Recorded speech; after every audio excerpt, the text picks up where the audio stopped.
Hi.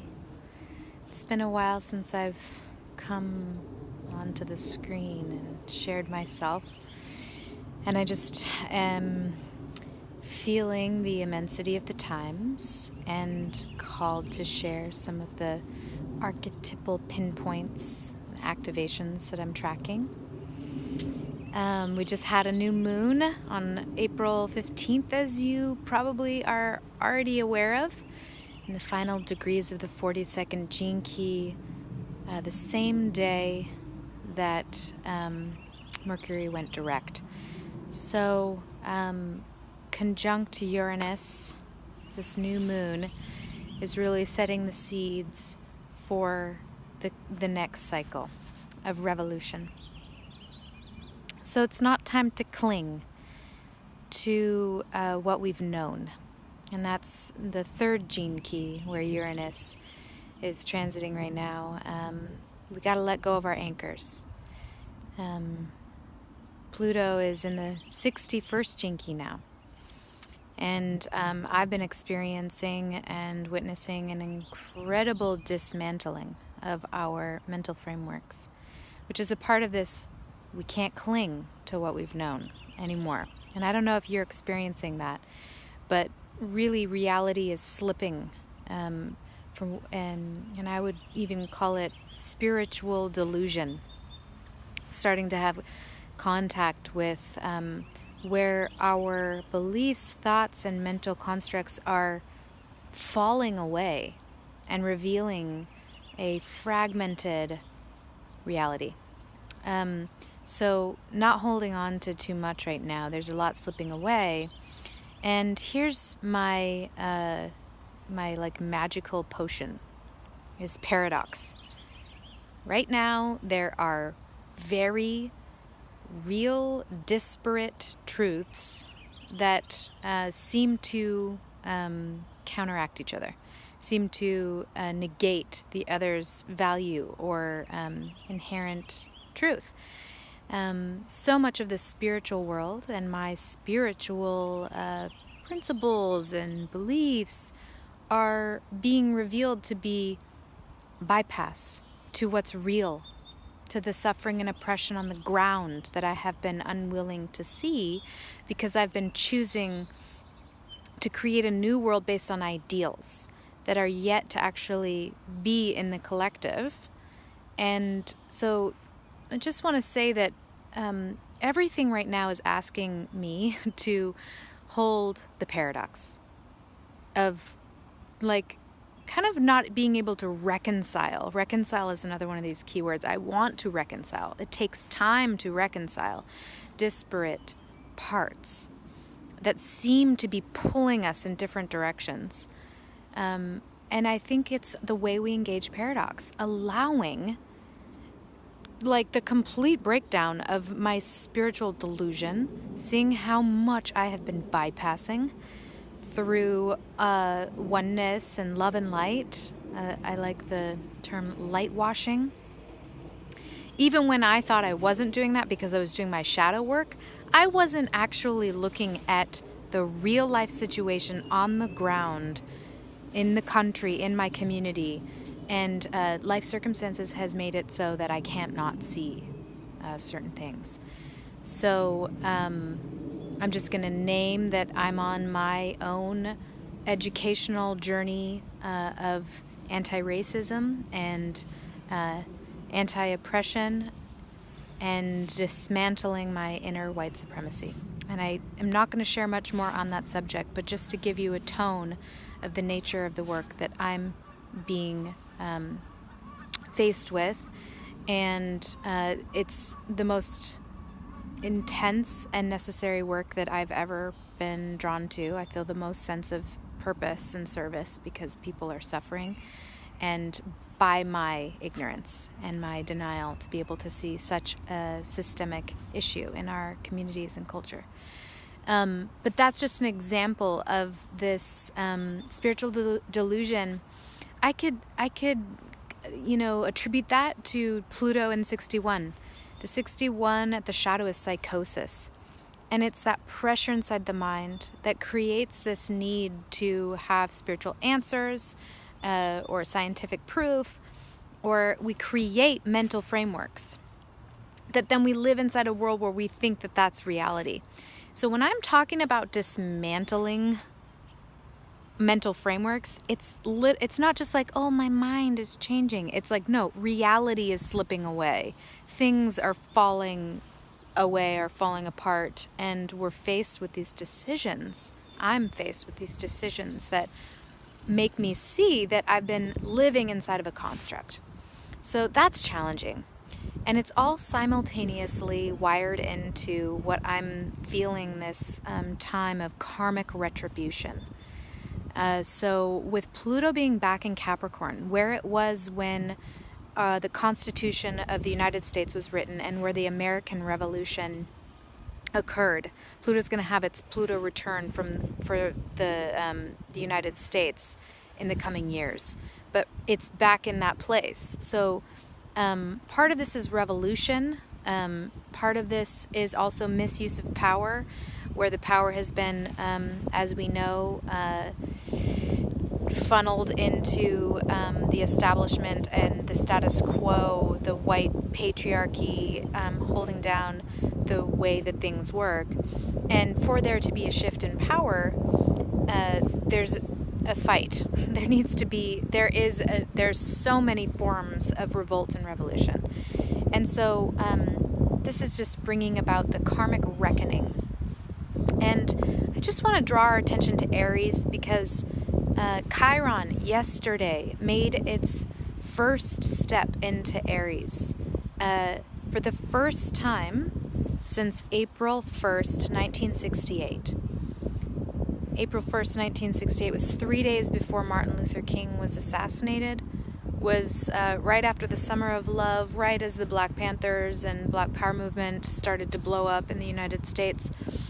And what we're seeing here is that following the Uranus-Pluto square that we've had in 2012 to 2015, where revolution was re-incited into the psyche of the youth culture. That's when the Black Lives Matter movement burst onto the scene in 2014, and where this square of Uranus-Pluto is the times of the kind of checkpoint to the revolution that was seeded in the 60s.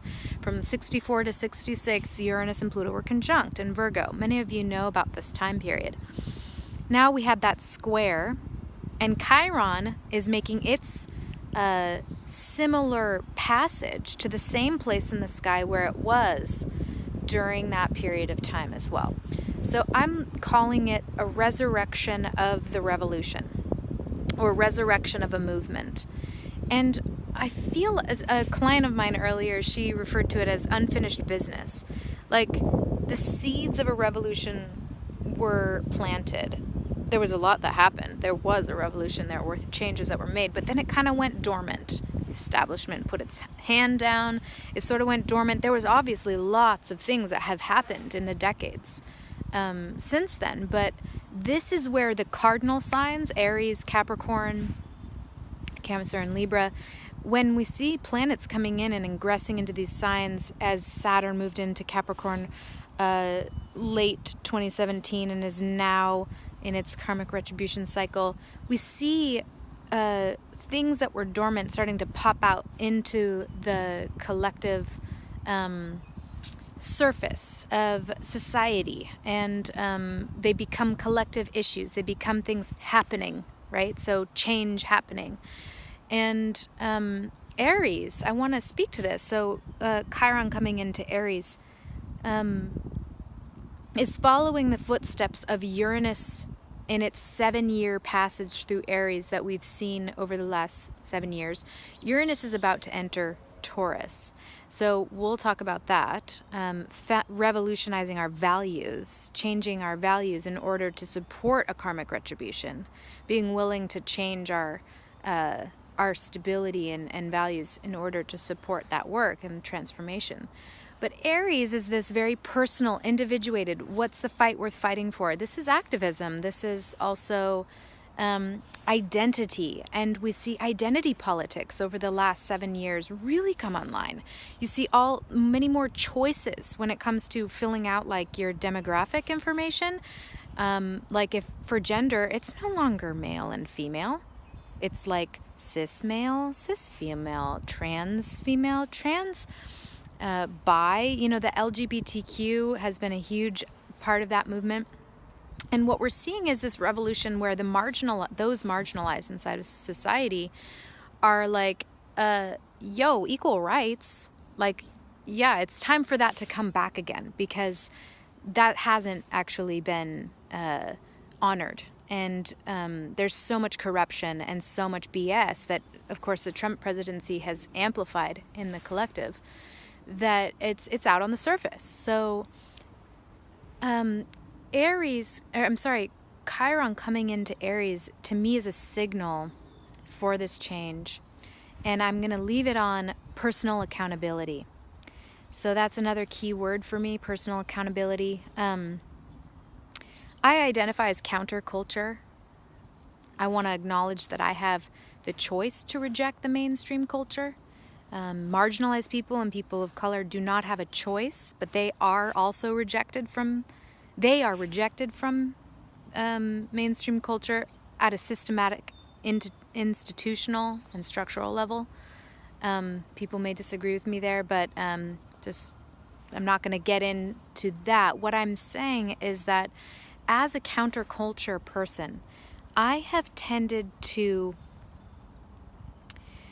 create a wall between myself and the establishment, the old paradigm, the patriarchy, whatever you want to call it, and all its values, to a point where I don't think that that's me.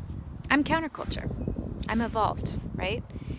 But right now I'm hearing a very strong siren signal for personal accountability of the ways that oppressive culture or programming or mindset or ancestry or whatever you want to call it, colonizer culture, so many of the shadows of the gene keys showing up inside of that, and the way it is entrenched and indoctrinated inside of our imprinting from the time we were born. We're born into it and we're not aware. And so part of this cycle is like that I'm seeing as personal accountability for our part of the ways that lives in us. And to go, wait a minute, I'm not just going to keep externalizing this beast. I'm the beast. So where are you willing and ready right now, as this dismantling of mental frameworks and fragments of the mind are just like slipping away and things are dissolving, where are you ready to choose a different, to choose to have been wrong, and where there's a call for integrity in the places that, in the revolution, in the karmic retribution, where are there need for reparations? Where are there needs for a shift in relationship to life, the earth, our fellow brothers and sisters on all levels, and taking accountability for where it lives in our own psyche. So me vying for attention and trying to be as important as the best of them to get to the top is really harmful. And I am just seeing so many things, and pretty much just in a death cycle. Because if we're going to grow, we have to learn how to die. And I think that in general, it's that collective message of like, wow, you guys don't really, and I'm saying you guys, like whether you call it Western culture or modern Western white culture or whatever you want to call it, it's just like, you guys really don't know how to die very well. Like, you don't know how to really lay down and let things crumble. And I'm doing my best to die well so that I can live well, so that I can grow well. But really, in the end, it's not about me. And that narcissism, I think, is being cleansed from the system if we're ready for it and willing to say, wait, what has my spiritual work been about? Has it been about me being a better person so that I can actually be loved and seen and recognized, and, or is it actually about service? And if it is, then where are those in need? Where can we put other people who are suffering more than us and don't have the same privileges as us before ourselves? So this is a part of my personal journey, and I'm making it a collective. I'm attempting to frame it into a more wide conversation, and seeing a pattern that you may find yourself in. So you may see it very differently, and you may be experiencing something very different, and I honor that. I also acknowledge that there's so much research and history and cycles and time cycles and things that I want to be doing around all of this, so that I can have information and all of that. But right now I just couldn't not make this video because I had a moment in my day, and it had been so long since I had tuned in with my audience. Thank you so much for listening. And let me see if there's any one other thing I'd like to say.